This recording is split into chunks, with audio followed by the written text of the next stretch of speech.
Makmum mengikuti imam semasa imam di dalam rokok dan selepasnya selepas rokok. Makmum ikut imam semasa imam di dalam rokok, ataupun makmum ikut imam selepas imam selesai daripada rokok.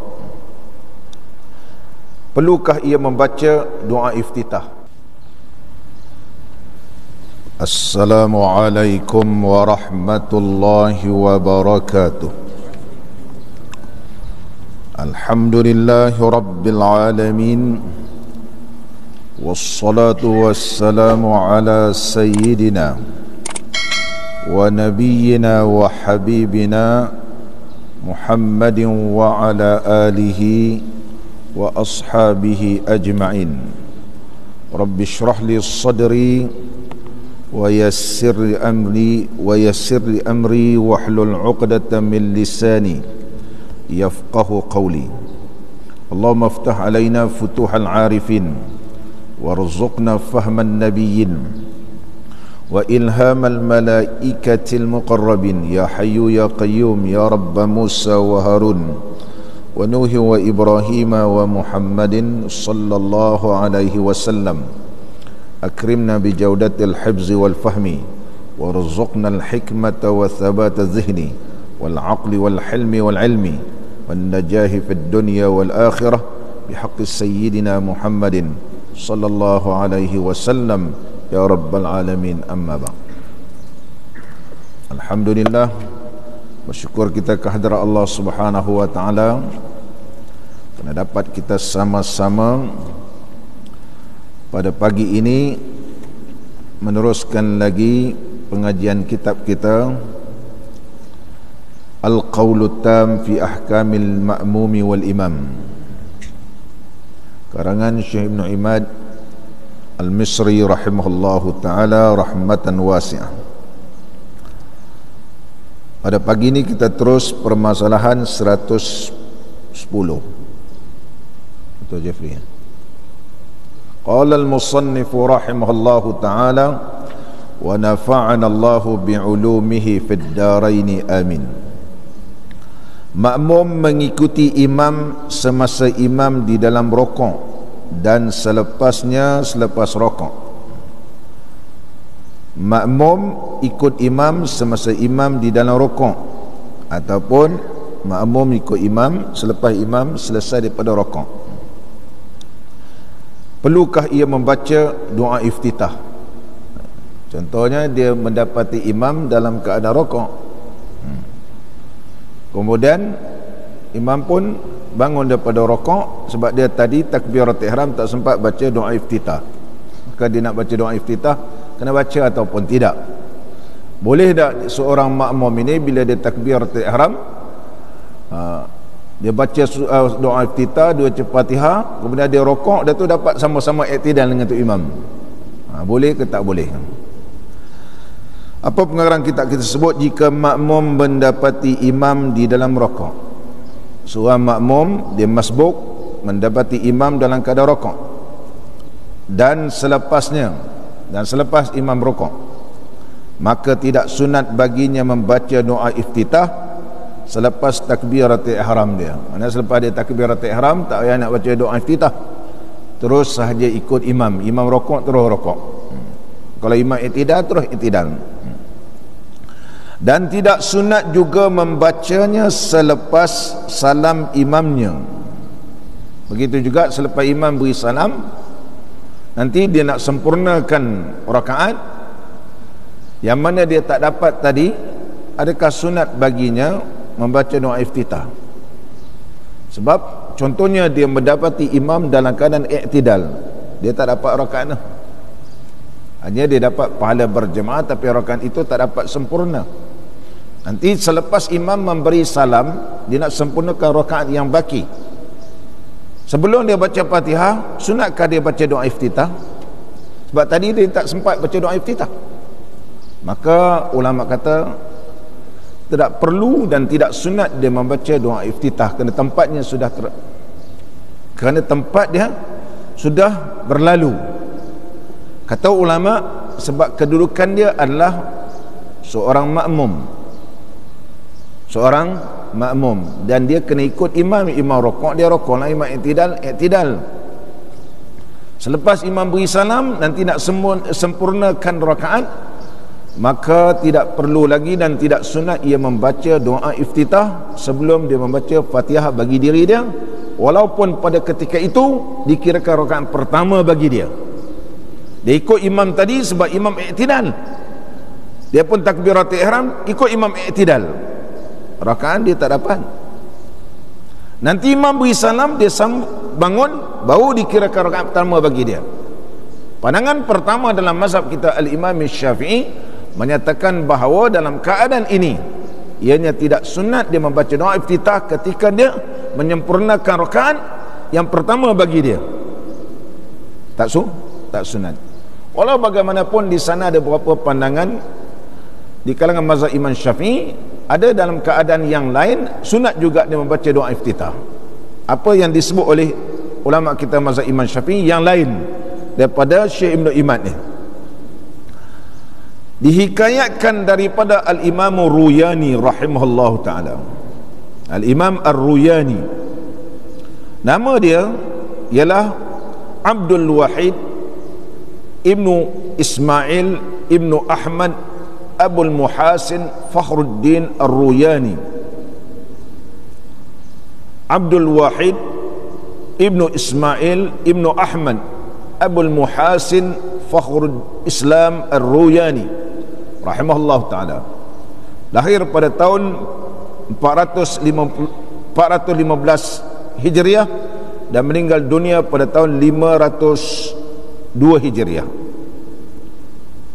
Seorang ulama mazhab Syafi'i yang alim, sehingga beliau pernah berkata, "Lau uhturiqat kutubus Syafi'i la amlaituha min hifzi." Sekiranya terbakarlah, atau lau ihtaraqat kutubus Syafi'i, sekiranya terbakarlah semua kitab-kitab mazhab Imam Syafi'i. Lau ihtaraqat kutubus Syafi'i, atau lau uhtiriqat kutubus Syafi'i, kalau dibakarkan semua kitab Imam Syafi'i, ataupun kalau terbakarlah lau ihtaraqat kutubus Syafi'i, kalau terbakarlah semua kitab-kitab mazhab Imam Syafi'i, la amlaituha, aku boleh tulis semua balik, min hifzi, daripada hafalanku. Oleh sebab itulah beliau ni terkenal seorang ulama mazhab Syafi'i yang alim. Nama kitab beliau yang terkenal, nama kitab dia Bahrul Mazhab, Lautan Mazhab. Ini di antara kitab yang paling panjang dalam mazhab Imam Syafi'i. Di antara kitab-kitab fiqh mazhab Imam Syafi'i yang berjilid-jilid yang paling banyak ialah kitab Al-Imam Ruyani. Nama kitabnya Bahrul Mazhab, ada dia cetak Bahrul Mazhab, Lautan Mazhab, nama pun Lautan Mazhab. Mengatasi kitab Majmu' Bayan, semua mengatasi. Kifayatul Nabih pun tak sebanyak jilid karangan Al-Imam Ruyani. Nama kitab beliau Bahrul Mazhab, Bahrul Mazhab, Lautan Mazhab. Ini di antara kitab-kitab mazhab Imam Syafi'i yang terpanjang. Di antara kitab beliau Al-Kafi, di antara kitab beliau Hilyatul Mu'min, ini karangan Al-Imam Ar-Ruyani rahimahullah ta'ala. Al-Imam Ar-Ruyani rahimahullah ta'ala menyebut, daripada sebahagian ulama, mana dinakalkan ada pandangan sebahagian ulama Syafi'i berpendapat jika ia mendapati imam di dalam tasyahud akhir, tadi mendapati imam dalam keadaan rukuk atau i'tidal. Kalau rukuk memang dapat rakaat, tapi kalau i'tidal tak dapat rakaat. Kalau rukuk nanti dia nak sambung rakaat kedua, tak ada dah doa iftitah, sebab rakaat pertama dia sudah dapat. Tapi kalau dia dapat waktu i'tidal, adakah dia sunat baca doa iftitah nanti?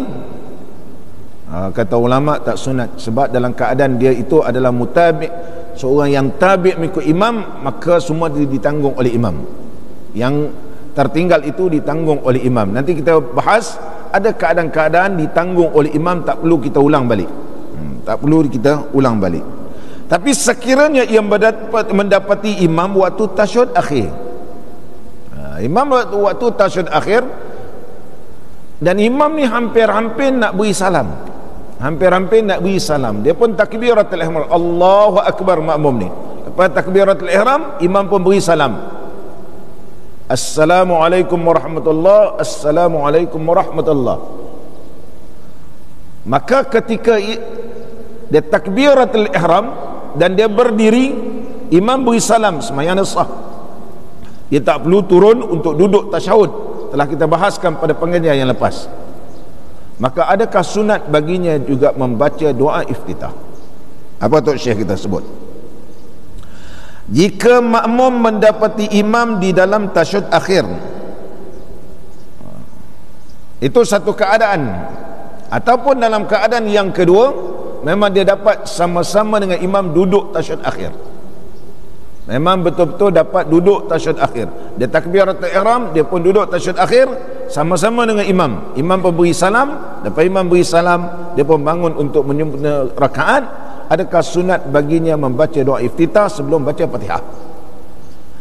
Kemudian ia bangun, yakni selepas imam memberi salam, disunatkan ia membaca doa iftitah itu. Ada kata sunat dia baca doa iftitah. Ini pandangan sebagai ulama Syafi'i. Apa hujah sunat bagi dia membaca doa iftitah? Kerana ia makmum telah jadi sembahyang seorang diri. Dia dah jadi sembahyang seorang diri munfarid. Bersalahan jika ia mendapati imam dalam rukuk atau di dalam sujud. Masih lagi ia dalam keadaan menjadi makmum, banyak pergerakan dia dah. Kalau dia dapat waktu rukuk, ada i'tidal, ada sujud, duduk antara dua sujud pula, duduk tasyahud akhir, ini banyak. Maka telah diselangi oleh banyak rukun, maka ketika itu tidak sunat lagi dia membaca doa iftitah ketika dia nak menyempurnakan rakaat. Tapi kalau dia tidak ada pergerakan yang lain, hanya mendapat tasyahud akhir sahaja, maka kekallah sunat membaca doa iftitah ketika mana nak menyempurnakan rakaat. Ikut satu kaedah fiqh yang digunakan pakai dalam mazhab kita al-Imam Syafi'i, ma la yudraku kulluhu la yutraku julluhu. Ma la yutraku kulluhu, sesuatu yang tidak boleh kita dapat semua, la yutraku julluhu, maka tidak ditinggalkan keseluruhannya. Mana kalau kita tak dapat semua, maka jangan kita tinggal semua. Contohnya pandangan mazhab kita Imam Syafi'i, kita mendapati imam, kita seorang makmum masbuk mendapati imam pada rakaat ketiga. Imam, mana kita rakaat pertama, imam rakaat ketiga. Imam rakaat ketiga, kemudian rakaat kedua kita, imam rakaat keempat. Kita tak sempat nak baca surah sebab imam rakaat ketiga dan rakaat keempat tak ada baca surah. Nanti bila kita menyempurnakan rakaat yang baki bagi kita, ada dua rakaat lagi, adakah sunat bagi kita nanti baca selepas baca Fatihah kemudian kita baca surah? Dua juga qaul dalam mazhab Imam Syafi'i menggunakan kaedah tadi, ma la yudraku kulluhu la yutraku julluhu. Kalau tak dapat semua, jangan tinggalkan semua. Maka boleh diqadakkan membaca sunat itu, iaitu membaca surah ketika kita menyempurnakan sembahyang nanti, walaupun berada rakaat ketiga dan rakaat keempat. Ini pandangan yang kedua dalam mazhab Imam Syafi'i sebagaimana yang disebut oleh Al-Imam Ar-Ruyani. Contoh, tadi rakaat pertama kita sembahyang fardu subuh pagi Jumaat terlupa, ataupun kita terbaca suratul insan dulu, hal ata 'alal insan. Rakaat kedua baru kita teringat. Seperti rakaat pertama baca suratul sajdah, jadi kita baca suratul sajdah pada rakaat kedua, boleh tak? Kata ulama boleh. Maka kita sepatutnya surah sajdah rakaat pertama, rakaat kedua baru suratul insan. Ataupun rakaat pertama kita baca sabihis, baru teringat pagi ini pagi Jumaat, kita pun baca rakaat kedua iaitu suratul sajdah, kita sujud. Hukumnya masih lagi kekal mendapat sunat membaca suratul sajdah pada sembahyang fardu subuh pagi Jumaat. Sebagaimana kaedah fiqh, kalau sesuatu yang tidak dapat keseluruhannya, jangan sampai tinggalkan seluruh. Ma la yudraku kulluhu la yutraku julluhu, ataupun la yutraku kulluhu. Kalau tak dapat semua, jangan sampai tinggal semua. Kalau tak dapat semua, jangan sampai tinggal semua. Mana tak dapat rakaat pertama, kita boleh baca pada rakaat kedua. Begitu. Ini kaedah yang digunakan pakai dalam mazhab kita Imam Syafi'i. Contoh, seorang yang mendapat anak lelaki, jadi dia tak dapat melakukan ibdat korban 2 ekor kambing, sebab kos 2 ekor kambing ni dia tak mampu, tapi dia mampu seekor aja. Jadi dia buat seekor dulu. Dia buat akikah, iaitu seekor dulu. Hari ke-7 dia buat seekor. Sebelum anak ni barangkali 2-3 bulan lagi, ataupun setahun selepas itu, sebelum anak ni baligh, dia buat lagi seekor. Boleh tak? Ya boleh. Ma la yudraku kulluhu la yutraku kulluh. Kalau tak dapat semua, jangan sampai tinggalkan semua.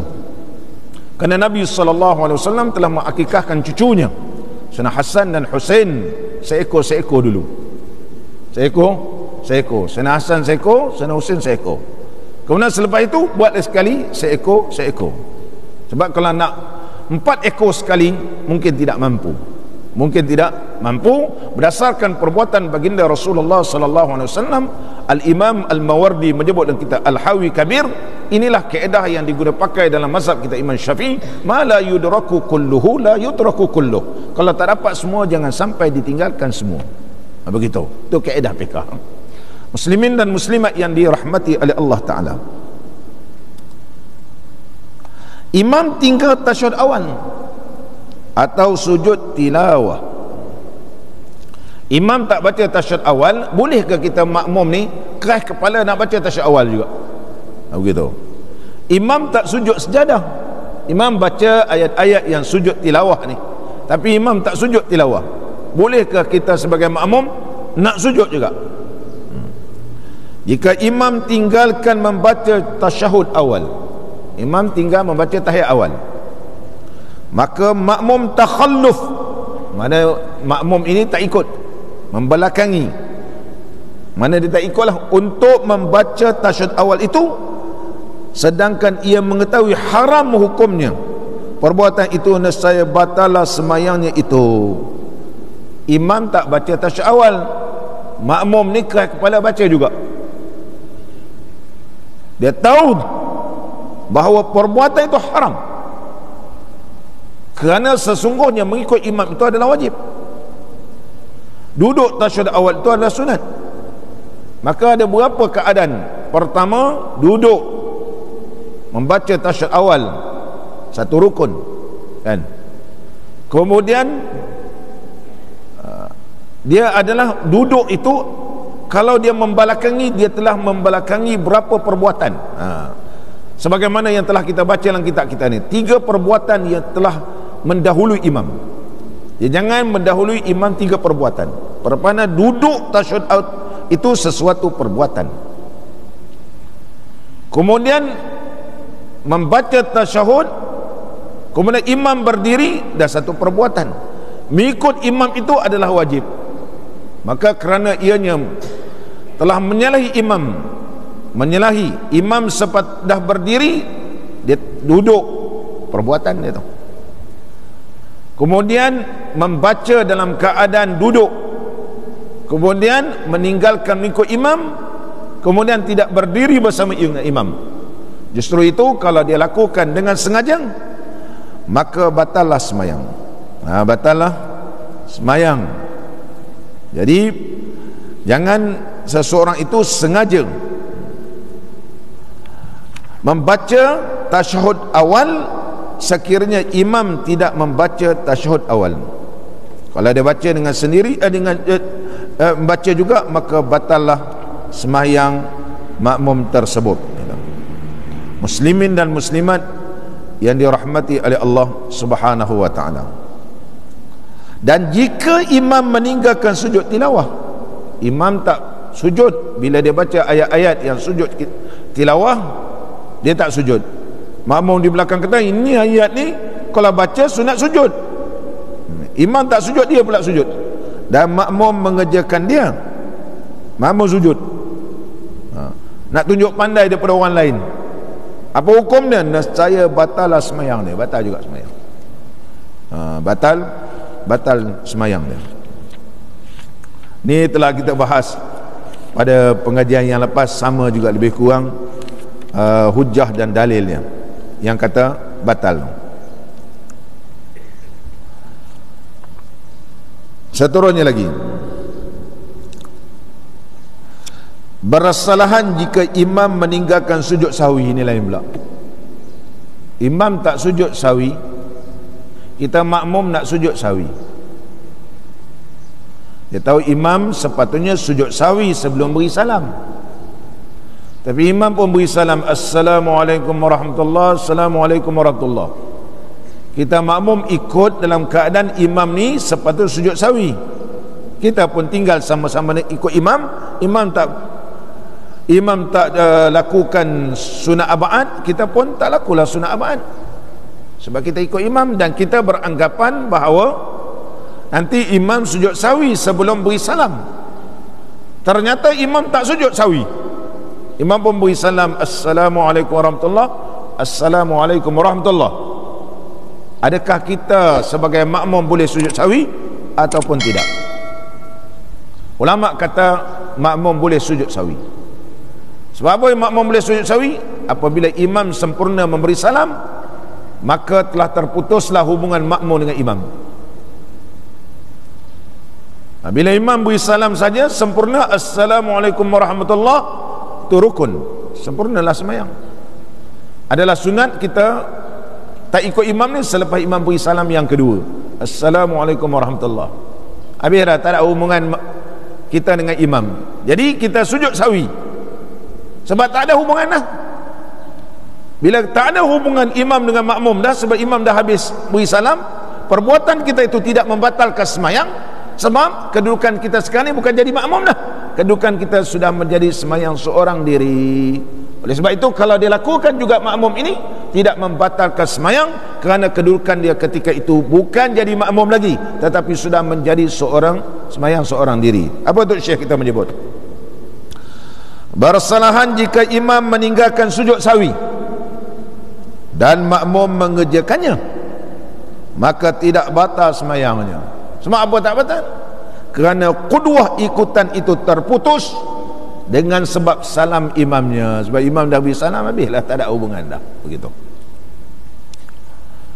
Jadi kalau kita nak pegang mazhab kita Syafi'i contohnya, imam tak baca doa kunut, kita pun tak baca doa kunut kan? Jadi imam tak sujud sahwi, sampai imam beri salam kita sujud sahwi, boleh tak? Ya boleh. Siapa yang bermazhab Syafi'i, dia pegang mazhab Imam Syafi'i, imam beri salam, Assalamualaikum warahmatullahi wabarakatuh, dia pun sujud sahwi, sebab dia punya pegangan dia bahawa tak baca doa kunut ni sujud sahwi, sunat abaat bagi dia. Dia tak boleh nak berlakon nak pakai mazhab lain ni, dia rasa tak puas.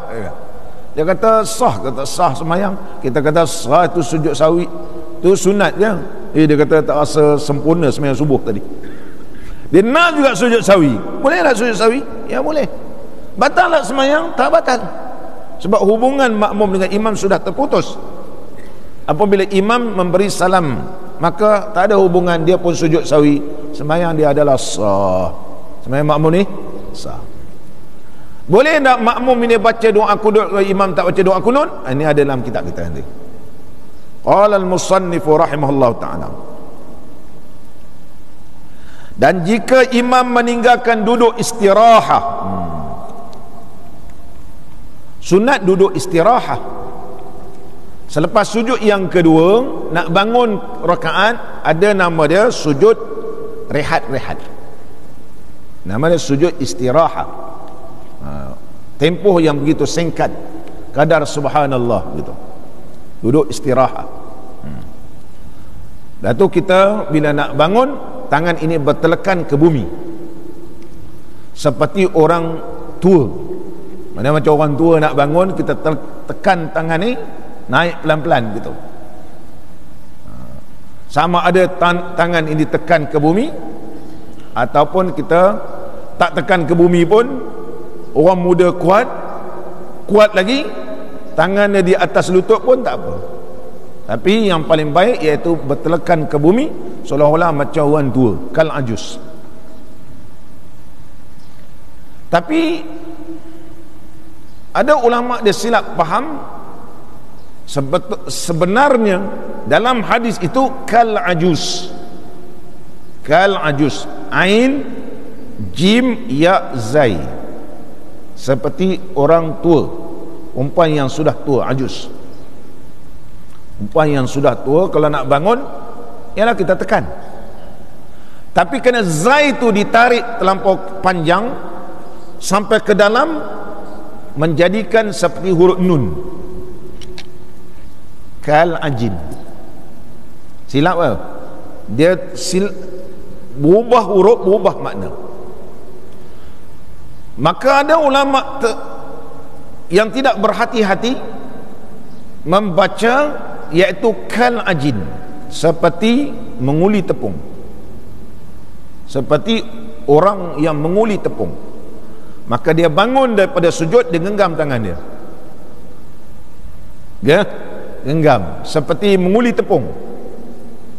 Jadi dia waktu nak sujud, tangannya dia genggam, dia tekan gitu, sebab dia pegang kal ajin. Kal ajin.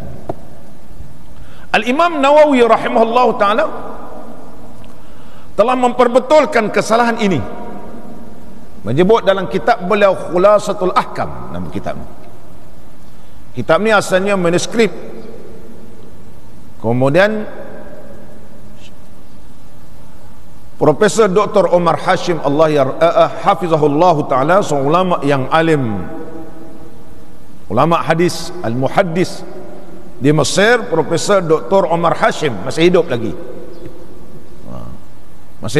hebat. Saya belum pernah dengar beliau cakap bahasa pasar Mesir, belum pernah. Kalau dia baca khutbah, pengajian dia mengajar, daripada awal sehingga akhir dia akan cakap bahasa Fusha. Profesor Dr. Omar Hashim. Ada seorang pelajar nak buat PhD dengan beliau. Syekh Omar Hashim kata, tahqiqkan kitab Al-Imam An-Nawawi, nama kitabnya Khulasatul Ahkam. Kitab ni ada 3 jilid yang ditahqiq, sebenarnya lebih. Setiap perbuatan dalam sembahyang ni ada dalil. Dalam mazhab kita Imam Syafi'i dimuatkan oleh Al-Imam An-Nawawi dalam kitabnya Khulasatul Ahkam. Dalam jilid yang pertama, Al-Imam An-Nawawi telah memperjelaskan kekeliruan di kalangan pembaca hadis ini. Sepatutnya kal ajus, dia baca kal ajin. Begitu juga dinakalkan oleh seorang ulama yang terkenal di kalangan mazhab kita, Al-Imam Syafi'i, Syekh Khatib Syarbini, menyebut dalam kitab beliau Mughni Muhtaj beberapa pandangan, hampir 2 muka surat, kekeliruan dalam memahami hadis Nabi sallallahu alaihi wasallam. Sepatut kal ajiz, dia baca kal ajin. Sepatut kal ajiz, iaitu kita tangan ni tekan ke bumi, bukan kita genggam tangan. Tetapi seorang ulama daripada Albania, dan bapa beliau berhijrah ke Syria, bapa dia seorang ulama khatib wal alim, tetapi bekerja membaiki jam, alim. Anak beliau yang digelarkan namanya Nasiruddin Albani, Allah yarhamuh. Beliau memang, kita tidak heranlah kenapa dia alim. Sebab bapa dia orang alim, walaupun dia tak ada guru ramai, tapi bapa dia alim. Kalau ayah dia seorang tuan guru, dia biasa tengok kitab di rumah dia. Kita jangan heran, ramai begitu. Kalau kita, ayah dia orang alim, sikit-sikit dia cakap ke anak, tolong ambil kita ayah sana, tolong ambil kita ayah sana, tolong ambil kita ayah sana, kau baca kejap, ayah nak dengar, kan? Biasa. Tambah orang belah-belah sana pula, cuba baca. Jadi dah biasa mendengar. Biasa dengar kitab PK, kena biasa kitab tauhid, baca kitab hadis, memang mengaji dengan ayah dia, alim lah. tak perlu ngaji dengan orang lain pun, tak ramai guru tak faham. Mak ayah dia dah alim. Orang kata, mengaji mana tu? Contoh. Ustaz Syukri tu mengaji mana? Orang kata. Bila duduk pondok kata. Contohnya lah. Orang kata. Kalau ayahnya seorang tuan guru, dah biasa. Biasa dengar baca, suruh kaji, ambil kitab sana, ambil kitab sini. Dah biasa dengar. Yang biasa dengan kitab tersebut, dia jadi alim lah. Oleh sebab itu Syekh Nasruddin Albani ni alim tak? Dia alim. Tapi mungkin alim dia tidak sealim macam orang lain. Dan dia suka menerima pandangan orang lain, itu masalah. Orang tegur karangan kitab beliau Sifatus Salatin Nabi, bahawa sebenarnya bukan kal ajin tapi kal ajus. Dia tak mau ubah. Maka pengikut beliau sehingga di Malaysia ni, kalau bangun daripada sujud, maka tangan dia digenggam gitu. Dia genggam seperti menguli tepung. Ini adalah salah. Ini ada salah. Sehingga Al-Imamul Ghazali telah memperjelaskan dalam kitab beliau Al-Wasit, dan begitu juga Al-Imamul Rafi'i telah menyebut dalam kitab beliau Al-Syarhul Kabir, memperjelaskan tentang maksud Al-Ajin ke Al-Ajus. Begitu. Al-Ajin ataupun Al-Ajus. Maka ajiz dengan ajin tak sama. Ajiz, ain, jim, ya. Ajus bagi perempuan, ajiz bagi lelaki. Ajiz, ajin. Nampak ni? Jadi siapa yang bangun daripada sujud menggenggamkan tangan pakai pandangan Syekh Nasruddin Albani, mana tinggallah pandangan itu pandangan yang tak betul. Kita kena menerima hakikat bahawa pandangan itu tak betul, sebenarnya tertarik huruf ajiz jadi ajin. Kenapa? Bahawa pandangan seperti ajiz, seorang lelaki yang tua ni, kerana Nabi SAW melarang semayang ni jangan seperti binatang. Sujud jangan macam binatang, tangan ni dirapatkan ke bumi, jangan. Punggung ni jangan punggung waktu sujud macam binatang, tegakkan punggung kita. Jadi dalam semayang jangan macam binatang. Bila tiba-tiba kita nak bangun daripada sujud, kita genggam tangan macam ni seperti kaki binatang, dia adalah terlarang. Justru itu apabila dibandingkan dengan hadis-hadis yang lain, ternyata bahawa tersilap tulis ajiz jadi ajin. Ajiz jadi karangan Syekh Nasruddin Albani itu salah, perlu diperbetulkan. Ulama dah tegur, tapi beliau ni jenis keras kepala, tak mau ubah. Seperti assalamu alayka ayuhan nabi, assalamu alayka ayuhan nabi, dia tukar assalamu ala nabi. Dia, dalam sifatus salatin nabi, siapa baca ni tak sah lah semayang. Sebab Rasulullah SAW ajarkan assalamu alayka. Dia kata tak boleh baca assalamu alayka tawassul dengan orang mati syirik. Jadi tengah semayang kalau baca ni syirik, tak sah semayang. Mana dia tu tak sah semayang, siapa baca begitu pengikut dia, kita tak payah ikut lah, semayang dia tak sah. Sebab tak ikut apa yang diajar oleh Nabi SAW. Alim tapi tidak alim dalam, mungkin dia tidak alim dalam menentukan kesahihan. Dia pandai kaji sanad, tapi matan hadis itu dia lemah, kurang dari sudut rijalul hadis. Setiap orang tu ada kelemahan dia. Setiap orang tu ada kelemahan. Kalau dia salah, kita kata ini salah dan jangan ikut. Kalau dia betul, betul lah. Muslimin dan muslimat yang dirahmati oleh Allah, semua balik kita. Boleh baca karangan Al-Imam Nawawi, nama dia Khulasatul Ahkam. Ini tesis PhD dan telah dicetak Darul Hadis Mesir, 3 jilid. Kita ini juga telah dibaca di Masjid Al-Azhar. Sebanyak 3 jilid tersebut diketuai oleh Profesor Dr. Ahmad Ma'bid hafizahullah ta'ala ketika membaca kitab tersebut di Masjid Al-Azhar Asy-Syarif. Baca daripada awal, tak tahulah sempat habis ataupun tidak 3 jilid tersebut. Dan sama balik, dan jika imam meninggalkan duduk istirahat, kita makmum nak duduk istirahat, dan makmum mengerjakan duduk istirahat tadi, apa hukum? Maka tidaklah batas semayangnya, tak batas semayang. Sebab kita buat benda sunnah, tak batas semayang, tak batas semayang. Dan berkata Al-Imam Al-Purani Al-Imam Al-Purani rahimahullahu ta'ala. Al-Imam Al-Purani ini nama beliau ialah Abul Qasim Abdul Rahman Ibnu Muhammad Ibnu Ahmad Ibnu Puran. Kerana ujungnya Puran, Ibnu Puran, nisbahkan Al-Purani. Al-Purani. Kitab beliau paling terkenal Al-Ibanah wal-Iddah. Al-Ibanah wal-Uddah. Al-Ibanah wal-Uddah. Karangan Syekh Al-Purani ini Al-Imam Al-Baghawi telah memetik dalam kitab beliau Al-Ibanah dan juga Al-Uddah.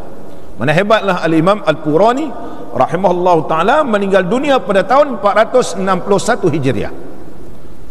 Lama dah tu, 461 Hijriah meninggal dunia Syekh Al-Imam Al-Purani. Al-Imam Al-Purani berkata, janganlah mengerjakannya. Dia kata kalau imam tak duduk istirahat, kita jangan duduk istirahat. Dan jika dikerjakan juga, nescaya batallah semayangnya, dia kata. Al-Imam Al-Purani dia pegang at-tabi'un tabi'un, yang mengikut mesti ikut orang yang diikut. Kalau imam tu tak duduk istirahat, jangan duduk istirahat. Kalau duduk istirahat, batal semayang, kata Al-Imam Al-Purani. Tapi pandangan Al-Imam Purani ini adalah qaul dhaif, yang lemah di kalangan mazhab kita Imam Syafi'i. Jumhur ulama Syafi'i kata tak batal semayang, sebab perkara itu sunat. Perkara sunat. Sebab dia duduk sementara. Dia duduk, bukan lama, duduk sementara je. Kadar subhanallah. Demikianlah dijazamkan oleh Al-Imam Al-Baghawi. Kerana Imam Baghawi telah memetik pandangan ini daripada kitab Al-Imam Purani. Al-Imam Purani rahimahullah ta'ala, dia kata batas semayang. Mana ada pandangan ulama Syafi'i yang kata batal, di antaranya Al-Imam Purani, tapi qaul ni lah qaul yang pandangan yang paling lemah. Supaya juga contohnya selepas sujud sajadah, nak duduk antara dua, duduk istirahat atau duduk tak duduk istirahat. Dua juga pandangan mazhab kita Imam Syafi'i. Pandangan yang pertama iaitu makruh, tak batas semayang, duduk istirahat ni. Ni pandangan Al-Imam An-Nawawi. Imam Nawawi menyebut dalam kitab Minhajut Talibin bahawa tidak disunatkan sujud istirahat. Mana kalau sunat lawannya makruh. Itu dipaham oleh ulama. Jadi dipahamkan oleh ulama Syafi'i, di antara Syekh Khatib Syarbini, Al-Imam Syekh Ramli dalam kitab Nihayah, memahami kalam Imam Syafi'i, duduk istirahat selepas sujud sejadah kalau sujud tak membatalkan semayang, tetapi ianya adalah makruh. Ini kebanyakan ulama Syafi'i. Ada yang kata batas semayang, ada yang mengatakan batas semayang, sebagaimana yang disebut oleh dalam kitab An-Najmul Wahaj, mengatakan bahawa ada pandangan yang mengatakan batalnya semayang kerana sujud tilawah atau sujud sejadah ni dia bukan rukun. Duduk antara istirahat ini ialah perpindahan di antara rukun dengan rukun. Di antara sujud yang kedua nak berdiri betul, perpindahan ini ada duduk istirahat. Tapi sujud sajadah dia mana bukan rukun, dia sujud, dia sunat, maka tak ada duduk istirahat. Pandangan yang kedua kata boleh batal, tapi pandangan yang kedua ini qaul yang lemah. Kita kembali pada pandangan yang pertama, kalau buat juga hukumnya tidak batas semayang tapi makruh. Ini disebut oleh Al-Imam As-Samiri rahimahullah ta'ala dalam kitab An-Najmul Wahaj, syarah kepada Minhajut Talibin di Imam Nawawi. Sama balik kita kata qala al-musannif rahimahullah ta'ala, dan jika mendahului imam dengan membaca surah, imam habis baca surah dulu, makmum ni tak habis baca surah, Contoh, semayang fardu zuhur bersama dengan imam, sunatkah makmum baca surah? Sunat.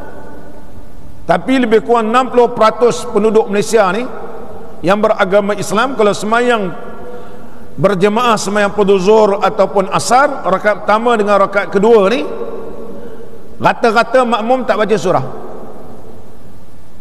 Dia dah habis baca Fatihah, dia diam menangut begitu. Dia kata bila imam nak rukuk. Sebenarnya sunat bagi makmum membaca surah pada rakaat pertama dan rakaat kedua pada semayang fardu zuhur ataupun semayang fardu asar, kerana dia tak dengar imam baca surah. Sebab dia tak dengar imam baca surah, dia sunat dia baca surah. Permasalahan sekarang, imam baca surah inna a'tainakal kautsar, makmum baca qul ya ayyuhal kafirun, katakan begitu. Imam terlebih dahulu habis baca surah, dia pun rukuk. Makmum tadi belum habis baca surah. Macam mana? Cuba kita tengok. Jika mendahului imam dengan membaca surah, kemudian rukuk ia, makmum pun rukuk lah. Dan Nabi inna a'tainakal kautsar fasalli li rabbika wanhar inna syanika huwal abtar, dia pun dah habis 3 ayat ni, dia pun rukuk. Makmum ni tak habis lagi surah, maka makmum pun mulai ia membaca surah, dia baru nak baca surah, atau nak menghabiskan baca surah, atau menghabiskannya. Macam mana? Semayang ni sah ke tak sah bagi makmum ni? Dan mendapati makmum akan imamnya dalam rukuk, tapi dapat sama-sama rukuk dengan imam. Jawapan dia belum lagi.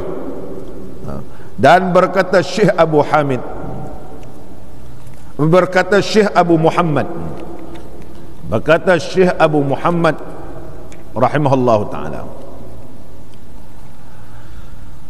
maka sesungguhnya makmum itu telah melakukan kesilapan. Dia kata,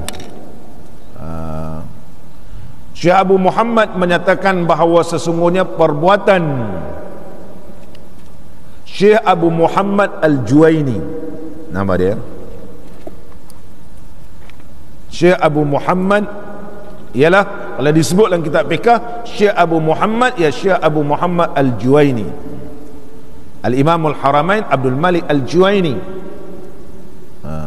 Syekh Imam Al-Haramain ini bapak dia pun alim. Abdul Malik Al-Juwaini bapak dia juga alim. Abu Muhammad Al-Juwaini, Abdul Malik Al-Juwaini. Sebab ketika mana beliau mengajar Imam Haramain, kejap dia terdiam, kemudian dia ingat balik, dia suka kejap ingat kejap. Bila dia tanya, kerana dia kata mak aku dulu telah memberikan susu yang berlaku syubhat, tapi bapa aku suruh jolokkan muntah, tapi ada sikit-sikit masuk ni mengganggukan hafalanku. Ketika mana dia kecil, jadi dia haus, haus, mak dia tak ada, jadi yang penjaga di rumah ni pergi cari orang sebelah, menangis budak ni, bagi aku susukan. Yang menyusukan ni pula dia hamba abdi, milik orang, milik orang. Bila balik cerita ni anak ni menangis bagi susu sebelah, ayah dia kata mana boleh, hamba itu adalah milik orang. Jolok muntah, tapi ada sikit dalam, mungkin ada tersangkut kesan-kesan dia, menyebabkan hafalanku tersangkut. Yang kita ni berjuta-juta masuk dah, itu sebab dia tersangkut je kita kan, sampai boleh mengganggu hafalannya. Allahu Akbar. Tok guru saya pula bila dia terlupa, dia baca apa? Dia baca suratul Mulk. Dia pegang sini, ala ya'lamu man khalaqa wa huwal latiful khabir, ala ya'lamu man khalaqa wa huwal latiful khabir, ala ya'lamu man khalaqa wa huwal latiful khabir. Ayat berapa? Ayat 14 ke apa dalam suratul Mulk? Dia pegang gitu. Pegang. Dia kata entah kalau lupa pegang gitu. Ala ya'lamu man khalaqa wa huwal latiful khabir. Insyaallah datang balik. Dan meninggal dah tu guru saya. Allah yarhamuh. Mengajar kitab Mughni Muhtaj. Ala ya'lamu man khalaqa wa huwal latiful khabir. Imam Ghazali amal satu nafas 9 kali. 9 kali baca satu nafas. Apa sebab satu nafas? Tanya Imam Ghazali. Tanya Imam Ghazali. Orang sekarang jangan nak bagi komen kamu bukan ulama. YouTube ni banyak komen sana komen sini, kamu bukan ulama, kau tak tahu khasiat ayat ni. Mereka yang telah beramal ni dia tajribah dan dia riadah, dia tahu kelebihan. Itu kelebihan ala ya'lamu man wa huwa ala ya'lamu khalaqa wa huwal latiful khabir. Tambah macam-macam kakak-kakak ni cepat lupa, dah tua-tua ni memang mudah lupa. Tambah kalau macam-macam ubat kita makan, ubat kencing manis pun ada, ubat cair darah pun ada, ubat kolesterol. Jadi banyak jadi hafalan kita menjadi kurang. Untuk menguatkan baliklah, kita ubat dia, kita baca ayat Quran. Mudah-mudahan Allah memberikan ingatan yang kuat balik kepada kita. Ala ya'lamu man khalaqa wa huwal latiful khabir. Tok guru saya amal begitu. Dan sambung balik kitab kita. Syekh Abu Muhammad Al-Juwaini, maka sesungguhnya makmum itu, dia kata, telah melakukan kesilapan kerana mengikut imam itu wajib dan membaca surah itu sunat. Hukumnya adalah sunat. Pertemuan wajib dengan sunat mestilah didahulukan yang wajib. Imam rukuk lah, biarlah, walaupun surah yang kita baca tu tak habis, itu akan ditanggung oleh imam. Imam akan tanggung semua. Ini kita akan bahas pada pengajian akan datang, manakah yang ditanggung oleh imam, mana yang tidak ditanggung oleh imam. Jadi jangan kita susah hati kalau tak habis surah, imam rokok, kita rokok. Imam jangan fikir ada 2 ayat lagi, 3 ayat, kerana mengikut imam itu adalah wajib.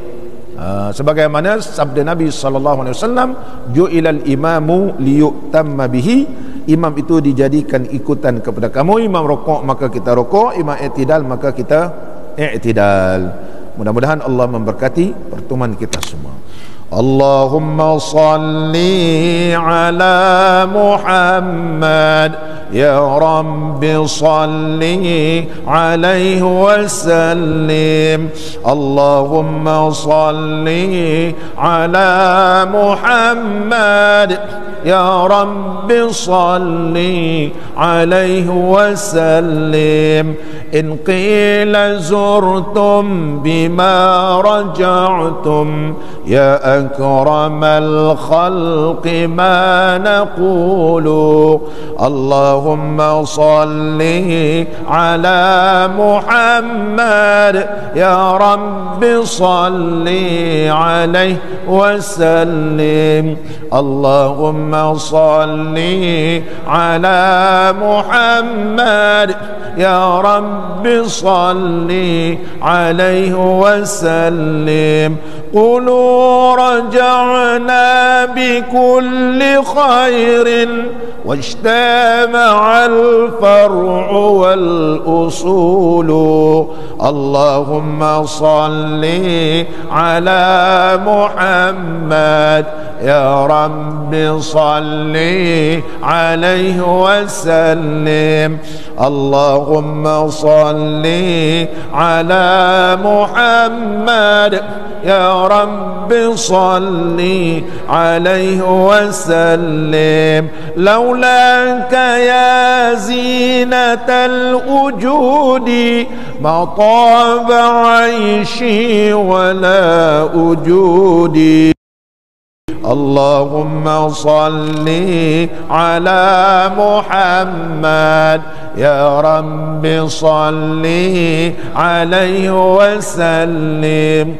Allahumma salli ala Muhammad, ya Rabbi salli alaihi wasallim. Wa la tarannamtu fi salati wala ruku'i wala sujudi. Allahumma salli يا رب صل عليه وسلم. اللهم صل على محمد يا رب صل عليه وسلم. أيا ليالي الرضا علينا عودي ليخضر منك عودي. اللهم صل على محمد يا رب صل عليه وسلم. اللهم صل على محمد يا رب صل عليه وسلم. أدي علينا بكل خير بالمصطفى طيب الجدود. اللهم صل على محمد يا رب صل عليه وسلم. اللهم صل على محمد يا رب صل عليه وسلم. اللهم صل على محمد يا رب صل عليه وسلم. بالله صلني فداك روحي ذبت من الحجر والصدود. اللهم صل على محمد يا رب صل عليه وسلم. اللهم صل على محمد يا رب صل عليه وسلم. أنا الذي همت في هواكم يوما أراكم يكون عيدي. اللهم صل على محمد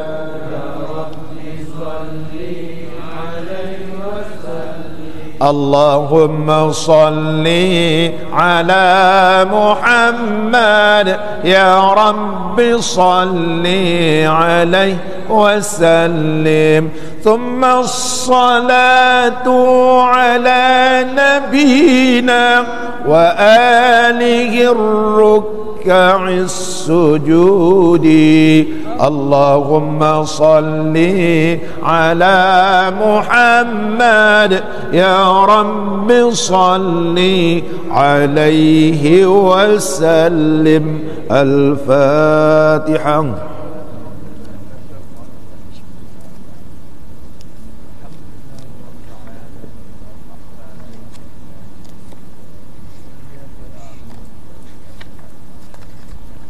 أنعمت عليهم غير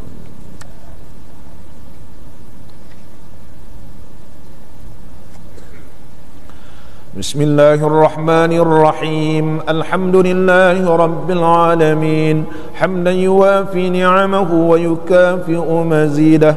يا ربنا لك الحمد كما ينبغي لجلال وجهك الكريم وعظيم سلطانك.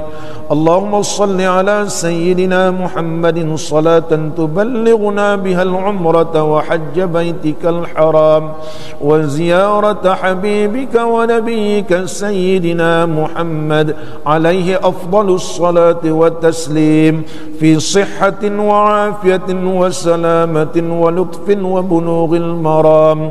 اللهم لا تمتنا حتى نرى باب السلام ونصلي خلف المقام إبراهيم عليه السلام ونشرب ماء الزمزم في مسجد الحرام ونزور حبيبك ونبيك سيدنا محمدا صلى صلى الله عليه وسلم بيسر ولطف وبلوغ المرام.